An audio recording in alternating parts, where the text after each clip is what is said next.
అసలు ఆయన ఓట్ చోరీని గురించి ఆయన చెప్పిన 3 ఉదాహరణలు రాహుల్ గాంధీ మొహంలో ఏమంటారు దాన్ని నాకు తెలియదు, ఒక్క నెత్తురు చుక్క లేదు.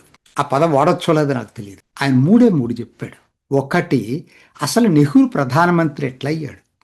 కాంగ్రెస్ పార్టీ పిసిసి అధ్యక్షులందరూ వల్లభాయ్ పటేల్ కావాలనుకుంటున్నాడు. అమిత్ షా చెప్పింది కూడా తప్పు నా దృష్టిలో. 18 కాదు, 18 మంది వల్లభాయ్ పటేల్ కావాలని అడిగారు.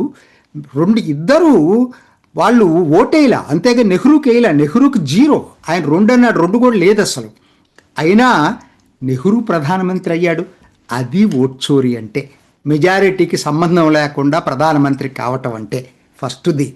రెండోది, ఇందిరాగాంధీ ఎన్నిక, రాయ్బరేలీ ఎన్నిక అలహాబాద్ హైకోర్టు కొట్టేసిన రిట్రాస్పెక్టివ్ డేట్ ఆఫ్ ఎఫెక్ట్ తోటి ప్రధానమంత్రికి ఇవేమి వర్తించవని చెప్పి పార్లమెంట్లో చట్టం చేసుకోవటం, ఇది రెండోసారి ఓటు చోరీ అంటే.